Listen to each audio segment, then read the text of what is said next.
నారాయణ సమారంభాం వ్యాసశంకర మధ్యమాం అస్మదాచార్య పర్యంతాం వందే గురు పరంపరాం. శృతిస్మృతి పురాణానాం ఆలయం కరుణాలయం నమామి భగవత్పాదశంకరం లోకశంకరం. శంకరం శంకరాచార్యం కేశవం బాదరాయణం శూద్రభాష్యకృతౌ వందే భగవంతౌ పునః పునః. దివ్యాత్మస్వరూపులైన ప్రియ ఆత్మబంధువులారా, మనం కొంతకాలంగా ఈ ఆధ్యాత్మిక ప్రవచనములను జరుపుకుంటున్నాం. ఈరోజు ప్రత్యేకించి వ్యాస పూర్ణిమ, గురు పూర్ణిమ సందర్భంగా మన ఆశ్రమమునందు ప్రాతకాలము నుండి మధ్విరాట్ పోతులూరు వీరబ్రహ్మేంద్ర స్వాముల వారికి ధూపదీప నైవేద్యములు, కాశీ విశ్వనాథునికి మనం కాశీ విశ్వనాథుని పేరు మీదుగా శివలింగాన్ని ప్రతిష్టాపన చేసుకున్నాం. అలాగే కాశీ విశ్వేశ్వరి అమ్మవారు అంటే విశాలాక్షి అమ్మవారి పేరు మీదుగా మనము విగ్రహాన్ని ప్రతిష్ఠ చేసుకున్నాము. తదనంతరము వ్యాస పూర్ణిమ సందర్భముగా వ్యాసుని చిత్రపటమునకు ఫల పుష్పాదులను అర్పించి పూజ చేసుకున్నాం. అలాగే జగద్గురు శంకరాచార్యులు వారి యొక్క చిత్రపటమునకు కూడా మనము ధూపదీప నైవేద్యాలను సమర్పింపజేసుకొని గురు పరంపరను మనస్ఫూర్తిగా స్మరించుకున్నాము. అయితే ఆ పిమ్మట ఆనవాయితీగా వచ్చేటువంటి సాంప్రదాయం, గురువులను పరంపరగా పూజించే సంస్కృతి సాంప్రదాయం మన భారతదేశంలో ఉంది కనుక మరి శిష్యులందరూ కూడా గురు పూజను భక్తి శ్రద్ధలతో చేయడం జరిగినది. అయితే గురువులు అనగానెవరు, సద్గురువులు అనగానెవరు, జగద్గురువులు అనగానెవరు అనేటువంటి అంశములపైన మనం ఈనాడు ప్రస్తావన చేసుకుందాం. ద్వాపర యుగమునందు శ్రీకృష్ణ పరమాత్మ జగద్గురువు అయినప్పటికీ కూడా ఆ నారాయణుడే కృష్ణ పరమాత్మ, ఇంకెవరో కాదు. వ్యాసో నారాయణో హరిహి వేదములను విభజించి మనకు అందజేశాడు. ఋగ్వేదము, యజుర్వేదము, సామవేదము, అధర్వణ వేదములనే 4 వేదములను, వేదాంగములు శిక్ష, వ్యాకరణము, ఛందస్సు, జ్యోతిష్కము, నిరుక్తము, కల్పము అనే 6 అంగములు, 6 మతములు శైవము, శాక్తేయము, వైష్ణవము, సౌరభము, కౌమారము అనేటువంటి 6 మతాలను మనకు ఏర్పాటు చేశారు. అదేవిధంగా వ్యాసులు వారు మనకు వేద విభజన చేయడం వల్ల మనకు పురాణ పురుషుడైనాడు. మరి వేద వాంగ్మయానికి, పురాణ వాంగ్మయానికి కూడా వెనలేని సంపదను మనకు అందజేశాడు. పురాణ జ్ఞానాన్ని, వేద జ్ఞానాన్ని మనకు అందజేశాడు. అయితే వేదములుండగా పురాణములు ఎందుకని ఒక సందేహం మీకు రావచ్చు. వేదములందరూ అధ్యయనం చేయలేరు. ఆ వేదములలో ఉండేటువంటి భాగములనే వేదవ్యాసుల వారు విభజన చేసి వేదములలో ఏ రహస్యము, ఏ సూక్ష్మార్థాలు ఉన్నాయో అవి పురాణ వాంగ్మయంలో మనకు అందజేశారు. పురాణాలు ఎలా ఉంటాయి అంటే ఒక మార్గములో ప్రయాణం చేస్తాయి. కథారూపముగా అందరికీ అర్థమయ్యేటువంటి సరళి అయినటువంటి బోధలో మనకు అందజేశాడు. అయితే వేదములు, ఉపనిషత్తులు మనకందరికీ అర్థం కావు. అందులో భారత, భాగవత, రామాయణం అనేది వాల్మీకి మహర్షి ప్రోక్తం. అది మనకు 2 మహర్షులు. ఆదికవి వాల్మీకి మహర్షి, మహాభారతాన్ని రచించిన వారు వ్యాస మహర్షి. ఈ 2 మనకు మానవ జాతిని, మానవ జన్మలను సంస్కరింపజేశారు. మనకెంతో జ్ఞానాన్ని అందించారు. కాబట్టి వ్యాసులు వారు మనకు వేద విభజన చేయకపోతే మనకు ఆ సంస్కృతి తెలిసేది కాదు. మరి దయామయుడైన పరమేశ్వరుడే జగద్గురు శంకరాచార్యులు వారుగా అవతరించి మరి ఉపనిషత్తులకు, బ్రహ్మసూత్రములకు, భగవద్గీతకు భాష్యాన్ని రచించారు. వారు అసేతు హిమాచలం వరకు, సీతాచలం నుండి కన్యాకుమారి వరకు అన్ని ప్రదేశాలు తిరిగి, యావత్ భారతదేశం అంతా తిరిగి 72 మతాలను ఖండించి నిర్దాక్షిణ్యంగా వేద విరుద్ధమైనటువంటి ఆ సంస్కృతిని తొలగించి సనాతన వైదిక సాంప్రదాయాన్ని మనకు అందజేశాడు. 4 వేదాలలో ఉన్న సారాన్ని 4 మహావాక్యముల రూపముగా అందజేశాడు. ప్రజ్ఞానం బ్రహ్మ, అహం బ్రహ్మాస్మి, తత్వమసి, అయమాత్మా బ్రహ్మ అనే మహావాక్యములు మనకు అందజేసి జీవుడెవరో కాదు సాక్షాత్తు పరబ్రహ్మస్వరూపుడే అనేటువంటి అమూల్యమైనటువంటి జ్ఞాన భాండాగారాన్ని మనకు అందజేశాడు. అయితే శంకరుడు మనకు 3 మార్గాలను ప్రతిపాదన చేశాడు. 3 మార్గాలేవి? ఉత్తములకు ఉపనిషత్తులు, మధ్యములకు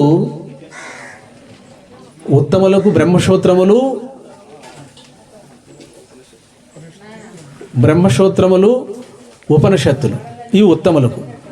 మధ్యములుగా ఉండేటువంటి వారికి ప్రకరణ గ్రంథములు,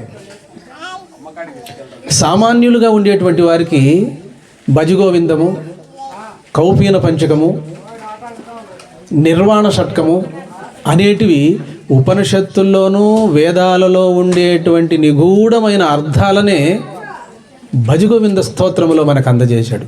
శంకరులు వారి యొక్క మేధాశక్తి నభవతో న భవిష్యతి, ఇంతవరకు ఎవరు కూడా ఊహించని సాహసము చేయనటువంటి ఆ యొక్క తత్వాన్ని మనకు అందజేశారు. కాబట్టి వేద ప్రోక్తమైనటువంటి ఆ వేదాలకు వ్యాసుల వారు బాగా విభజన చేస్తే, తర్వాత ఉపనిషత్తులకు, బ్రహ్మసూత్రాలకు, భగవద్గీతకు భాష్యం రచించినటువంటి ఏకైకమైనటువంటి దివ్య పురుషుడు, మహానుభావుడు జగద్గురు శంకరులని చెప్పుకోక తప్పదు. ఈనాడు మనము ఈ విధంగా ఉన్నాము అంటే అది శంకరుల వారి యొక్క పుణ్యమే. కాబట్టి భజగోవిందం భజగోవిందం గోవిందం భజ మౌఢమతే సంప్రాప్తే సన్నిహితే కాలే నహి నహి రక్షతి డుకురుంకరణే మాకురు ధనజన యవ్వన గర్వం హరతి నిమేష కాలం సర్వం. మరి భజగోవింద స్తోత్రములో మనకు అద్భుతమైనటువంటి విషయాలను అందజేశారు. కాబట్టి మాతృదేవో భవ, పితృదేవో భవ, ఆచార్య దేవో భవ, అతిథి దేవో భవ మనకు ఆర్యోక్తి. మొట్టమొదట తల్లి మనకు గురువు. ఈ ప్రపంచాన్ని మనం చూడడానికి ఈ ఉపాధి తల్లి ద్వారానే మనం ఈ ప్రపంచానికి పరిచయమైనాం. తల్లి మొదటి గురువు. తండ్రి ఏం చెప్తారు మీరు? ఉపాధ్యాయులు చెప్పాలి. మీరు ఇటు ఎదురుగా కూర్చుంటే బాగుంటుంది. మీకు ఉంటుంది 10 నిమిషాలు 20 నిమిషాలు మాట్లాడాల్సి ఉంటుంది. మీరు సముఖంలో ఉంటే మీలాంటి వాళ్ళు మాకు వేదాంతం దొల్లుతుంది. కాబట్టి మాతృదేవో భవ, పితృదేవో భవ, ఆచార్య దేవో భవ, అతిథి దేవో భవ. తల్లి గురువు, మొదటి గురువు. తండ్రి రెండో గురువు. 3 సద్గురు. జన్మను చరితార్థం చేసేటువంటి వాడు సద్గురుడు. తల్లి జన్మనిస్తుంది, తండ్రి తనువునిస్తాడు, సద్గురువు జన్మ లేకుండా చేస్తాడు. ఈ భవసాగరం అనేటువంటి బంధముల నుండి విడుదల చేసి, నానా నీవు జీవుడివి కాదు, శివోహం శివోహం శివోహం, ప్రజ్ఞానం బ్రహ్మ, నీవు వేదము ప్రతిపాదన చేసినటువంటి ఆ బ్రహ్మవే నీవు, వేరు కాదు నాన్న అని చెప్పి కన్న బిడ్డవలే దగ్గరుండి విద్యాబుద్ధులు చెప్పించి, పూర్వం మన ఋషులు అలాగే చేశారు. శిష్యులకు కుమారులకు కూడా చేశారు ఆ విద్యను. మరి ఉద్దాలక మహర్షి తన కుమారుడైన శ్వేతకేతువునకు ఒక విధంగా కుమారుడు, ఒక విధంగా శిష్యుడు. మన ఋషులంతా కూడా అదే విధంగా పరంపర అంతా కూడా అదే విధంగా సాగింది. మనకు పూర్వం అరణ్యములలో ఋష్యాదులే ఎక్కువ ఉన్నారు. ఆశ్రమాలు ఉండేటివి. ఆ ఆశ్రమాల్లో ఎక్కడ చూసినా ఋషిపత్నులు, ఋషులు, పిల్లలు. అక్కడ గురుకులాలు ఉండేటివి. ఆ గురుకులాల్లో ఇప్పుడు చదువులు కాదు, సమస్త కళలతో కూడుకున్నటువంటి విద్యలు ఉండేటివి. అన్నిటితో పరిచయం ఉండేటువంటి విద్యలు మనకు ఆనాడు మన ఋషుల సాంప్రదాయంలో మనకు వచ్చాయి. అయితే తల్లి మొదటి గురువు కదా, తల్లిని ఈ గురు పౌర్ణమి నాడు పాద నమస్కారం చేసి పండో పొలమో ఇవ్వడం మన ఆనవాయితీ. ఎందుకని మొదటి గురువు, రెండోది తండ్రిని కూడా, తల్లి తండ్రులు ఉన్నటువంటి వారు వారి చుట్టూ ప్రదర్శన చేసి నమస్కారం చేసుకొని కృతజ్ఞతా భావనతో వారికి మనం నమస్కరించడం ఆనవాయితీ. కాబట్టి విద్య చెప్పిన గురువులు ఉన్నారు, ఉపాధ్యాయులు, వారిని కూడా మనము గౌరవించాలి. ఆ గురువుల యొక్క తల్లిని తండ్రిని గురువును దైవాన్ని కూడా మనం ఆరాధించాలి. అయితే ప్రత్యేకించి సద్గురువులకు ఈరోజు ముఖ్యమైనటువంటి గురువులకు శిష్యులు విధిగా పూజ చేసేటువంటి సంస్కృతి సాంప్రదాయం మన భారతదేశంలో వచ్చింది. నారాయణ సమారంభాం వ్యాసశంకర మధ్యమాం అస్మద్ ఆచార్య పర్యంతం వందే గురు పరంపరాం. పరంపరం కాదు, నేను కూడా తెలియని కాలంలో పరంపరం అంటే ఆగిపోవడం, పరంపరాం సాగుతూ ఉన్నటువంటిది.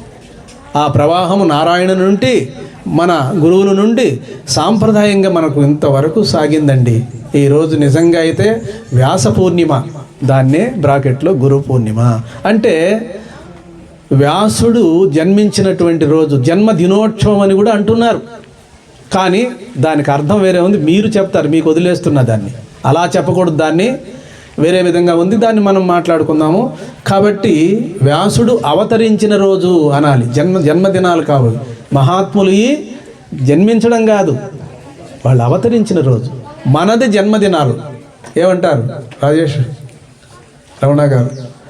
మన ఈ జన్మలు వాళ్ళవి అవతరించిన అవతార పురుషులు ఏమంటారు ఉపాధ్యాయులు? కరెక్టేనా? అవతరణ వాళ్ళది, మనది జన్మ. అయితే వారు తెలిసి జన్మకు వచ్చారు, మనం తెలియక జన్మకు వచ్చాము, తెలుసుకొని జన్మను ముగించుకోవాలి. వాళ్ళకి రెండూ తెలుసు, ఆవిర్భావము తెలుసు, తిరోభావము తెలుసు. కాబట్టి ఈరోజు మనం సంస్మరణీయం. మరి వ్యాసుల వారికి, జగద్గురు శంకరుల వారికి మనం పరంపరంగా ఈ గురు పూజను జరుపుకుంటున్నాం. మీరందరూ కూడా నాకు పూజ చేసినాం అనుకుంటారేమో, అది మా ఉపాధ్యాయులు చెప్తారు. మేము అంటే మనందరికీ ఉపాధ్యాయులే. గురువులంటే అందరూ వాళ్ళు అందరికీ అక్షర జ్ఞానం. విద్యాలయం ఉందా దేవాలయం ఉందా అంటే విద్యాలయమే ముందు. కాబట్టి ఈనాడు మీ ముందు నేను మాట్లాడుతున్నానంటే మా గురువు గారు ఇప్పుడు కూడా ఉన్నారు. 95 సంవత్సరాలు నడవలేకున్నారు, కాళ్ళు ఏళ్ళు తీసేశారు, చాలా భయానకమైన స్థితిలో ఉన్నారు. నన్ను ఒకటే అడిగాడు మా గురువు గారు, నువ్వు నాకేమి ఇవ్వద్దు నానా, నాకు ఒక భగవద్గీత, మలయాళ స్వాముల వారి భగవద్గీత, మన గురుదేవులు విద్యాప్రకాశానంద స్వాముల వారి భగవద్గీతను నాకు తెచ్చి అని. అయితే మలయాళ స్వాముల వారి ఆశ్రమంలో, వ్యాసాశ్రమంలో ఆయన చదువుకున్నాడు, అక్కడే ఉపాధ్యాయుడిగా పనిచేశాడు, హెడ్ మాస్టర్గా పనిచేశాడు. ఇప్పుడు ఉన్నారు ఆయన, 95-100 ఏళ్ళు ఉంటాయి. కాబట్టి నేను మీకు చెప్పేది ఏమిటంటే, ఈ ఉపాధి నుండి మనం ఈ దేహాలు కాదు, ఈ దేహం కాదు, సర్వత్ర వ్యాపించినటువంటి పరబ్రహ్మమని చెప్పడం కొరకే వ్యాస భగవానులు అవతరించి వేదరాశిని విభజించి అందులో వాటికి అర్థాలను 4 వేదాలలో ఉండబడినటువంటి సారాంశాన్ని 4 మహావాక్యాలలో బోధ చేశారు. వాక్యమునకు మహావాక్యమునకు అర్థాన్ని మనం గుర్తించాలి. జీవుణ్ణి బ్రహ్మను తెలిపే వాక్యాలు మామూలు వాక్యాలు, జీవ బ్రహ్మలను 2 ఒకటేనని అభేద జ్ఞానాన్ని బోధించే వాక్యాలు ఏవైతే ఉన్నావో ఏమంటారు నాన్న, వాటిని మహావాక్యములు అనబడును. ఈ జీవుడు ఎవరో కాదు, సాక్షాత్తు పరబ్రహ్మయే. తత్ త్వం అసి. తత్ అనగా పరమాత్మ, త్వం అనగా జీవాత్మ, అసి అనగా అయ్యున్నావు. అయితే ఇవి మనం ఉపనిషత్తుల్లోనూ పురాణాల్లోనూ చదువుతున్నాము, వింటున్నాము. కానీ ఆ మేరకు కాదది. గురువు దగ్గర సేవ చేసి వారి ముఖతః మనం చెవిలో విన్నప్పుడు, శ్రవణం చేసినప్పుడు వాటికి ఎంతో వాల్యూ ఉంటుంది, ఎంతో బలం ఉంటుంది. మీకు ఆప్తవాక్యాన్ని గురించి నేను ఒక మాట చెప్తా. ఆప్తవాక్యం 6 ప్రమాణాల్లో ఆప్తవాక్యం ఒకటి. అదేమిటి? ఒక స్నేహితుడు ఇంకొక స్నేహితుడి దగ్గర నానా మీ నాన్నగారు చనిపోయినారనే వాక్యాన్ని చెప్పగానే అతడు నమ్ముతాడా, నమ్మడా? మీ నాన్న చనిపోయినాడు అని చెప్పామనుకో, ఎవరో పెద్ద వయసు అయింది, 90 ఏళ్ళు అయిపోయినాయి, స్నేహితుడు చెప్పాడు మీ నాన్నగారు చనిపోయినారని, ఆయన ఏమంటారు? వెంటనే నమ్ముతాడు. అంటే ఇది ఆప్త వాక్యం. ఎట్లా నమ్ముతాడు? సందేహపడతాడా? మీ నాన్నగారు చనిపోయినారు అన్ని వెంటనే అతని హృదయంలో సంపూర్ణంగా విశ్వసిస్తాడు.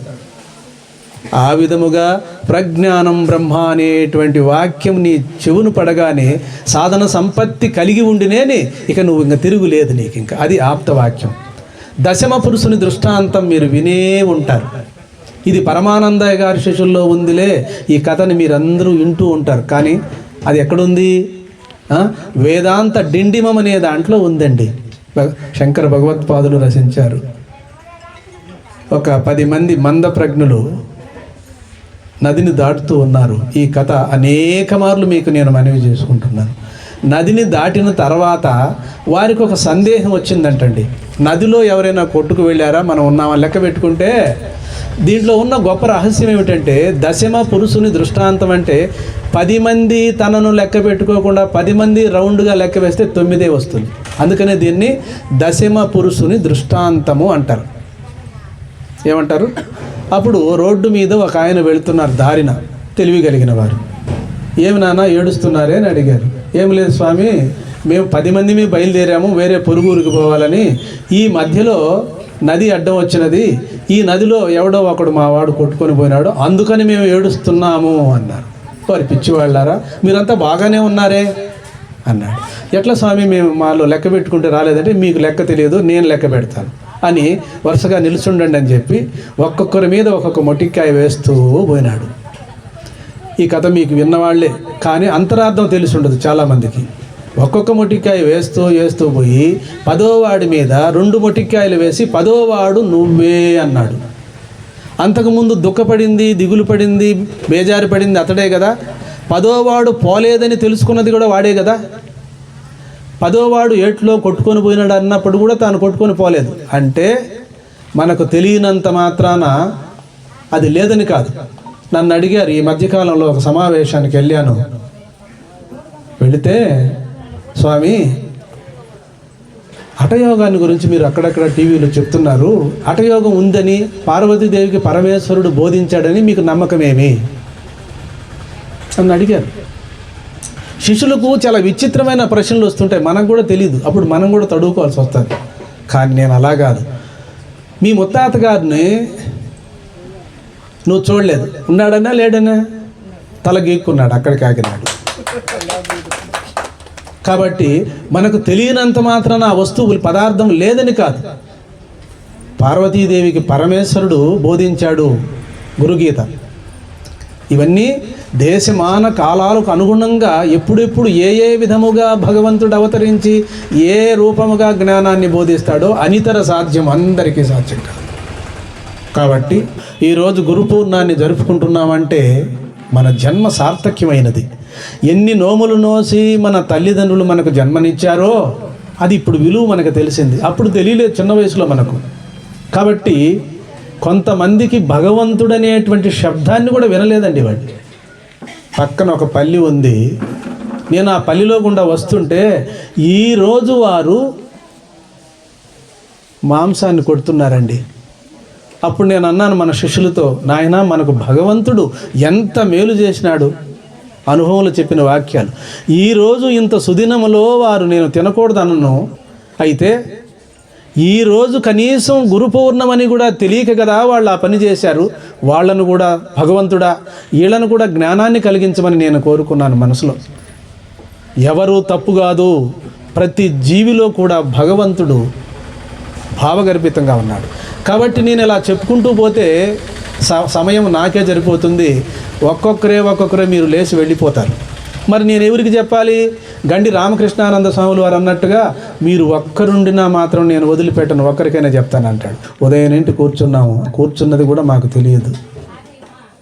అది మీ మీద ఉన్న వాత్సల్యము, మీరు చక్కగా నా యందు భక్తి ప్రపత్తులతో మీరు ఉదయం నుండి అన్నిటినీ మర్చిపోయి వ్యాసుణ్ణి నా రూపంగా మీరు దర్శించారని నేను అనుకుంటున్నాను. నా దృష్టి ఇలా ఉంది. గురుదేవులు జగద్గురు వ్యాస భగవానుని అనుగ్రహం మీకు కలుగుగాక. అలాగే జగద్గురు ఆదిశంకరాచార్యులు వారి అనుగ్రహం మీకు కలుగుగాక.